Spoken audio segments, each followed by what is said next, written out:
Hi guys, salut tout le monde, my name is Maya and I'm French. In today's video, I'm going to react to STELLA JANG speaking French. On this channel, for anyone who doesn't know us, we like to teach you French and teach you spoken French, how people really speak it on a day-to-day basis. I'm from Paris, so the things we share is how people speak here around Paris. So of course French is spoken in many parts of the world. It can be very different if it's in Quebec or in Belgium, so we don't really touch on that because we're not experts on that. We can only share what we know and how we speak. I just wanted to clarify that.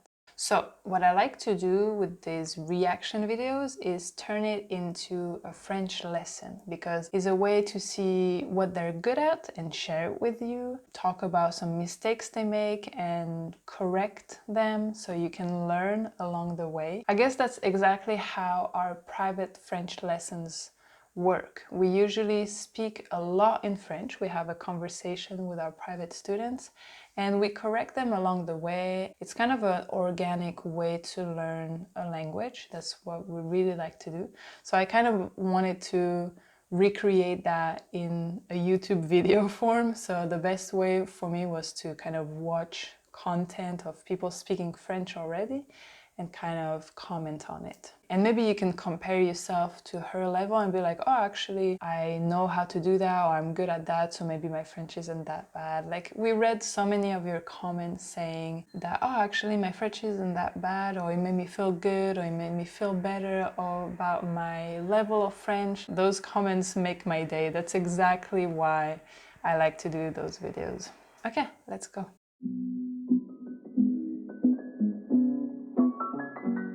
What drew the viewers' particular attention was the fact that you're a graduate of the Grandes Écoles. It's an elite institution of France. Now, they're known to be highly selective there isn't a very large student body. So could you maybe tell us about the education system in France and about the Grandes Écoles in particular? Yeah, it's true. Grandes Écoles are very prestigious types of schools. It also depends what you want to study because there's not a grande école for every field. I'm curious what she's gonna say. Well, the education system in France is nothing very different from Korea until the high school. Because you have 5 years of primary school and 4 years of middle school. You have 3 years of high school.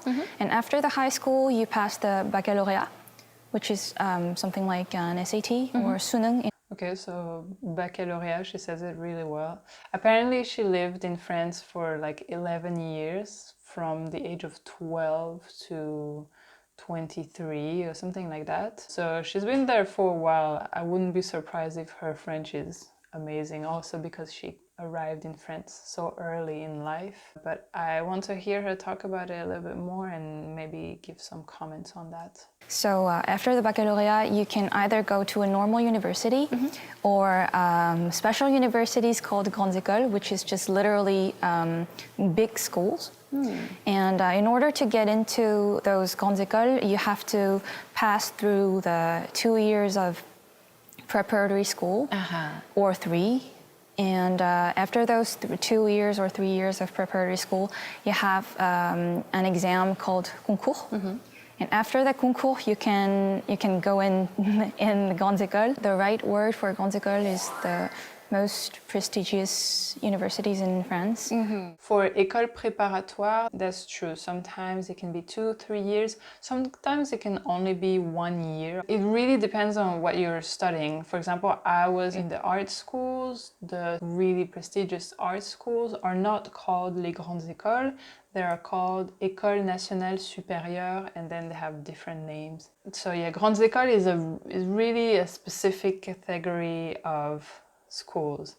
If you want to be a politician, some kind of bioengineer, is really, really specific. I just wanted to clarify that. Now, France is known as the most romantic country in the world.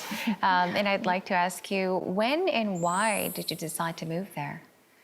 I went to France in 2004, so back then I was 12.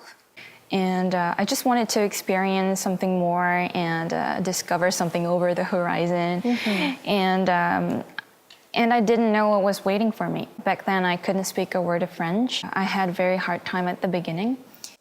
Wow, okay. That always fascinates me. When I was studying art, there were like foreign students in my school. A lot of them came from Japan, Korea, Taiwan, and some from America too. All the Asian students, I was absolutely fascinated by the fact that they all came to France without knowing any French, and they wanted to study in a French art school. To me, it was mind-blowing. It was so courageous. So courageous. Sorry, my English is bad today. I was really in awe of them. I mean, it was so hard for them, and they had to study and work way more to be able to understand what the teachers were saying. And most of them didn't really know how to speak English at all. So they really had to learn French to be able to understand what was going on. But even for us, sometimes it was tricky to understand what the teacher wanted, because it's it can get a little bit philosophical. But so imagine doing that in a different language that you don't speak at all. It was always mind-blowing to me. So I always tried to help them as much as I could. And I saw that it could be a little bit frustrating for them. And in 1 year, they would make incredible progress in French because they had no choice. That always stuck with me. Could I maybe ask you to say hello, give a brief introduction, or, anything simple in all those languages that you can speak? 大家好，我叫 STELLA. Ich bin ein Sänger von Korea. Je suis très ravie de vous avoir rencontré à travers cette chaîne Aliran. Y quiero mostrar a más personas del mundo mi historia y mi música. Obrigada.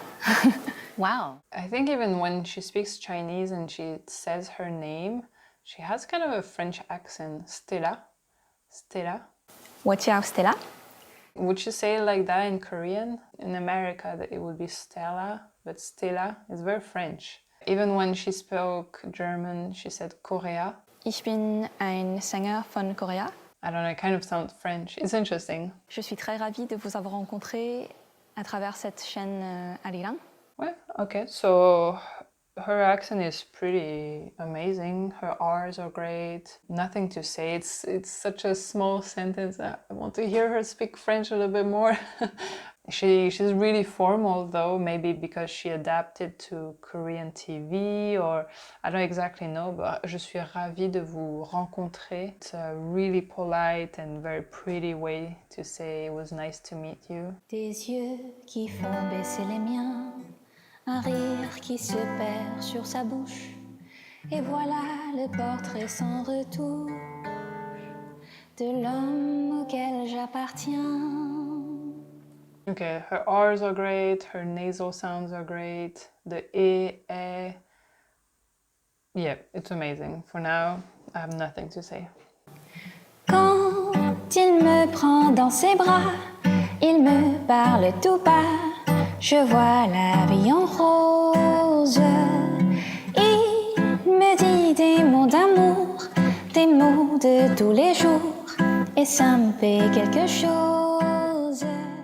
Okay, it was really nice. She has a really nice voice. I don't have anything to say. Her French is really great here. So yeah, that's it for this video. Feel free to ask me any questions in the comments below.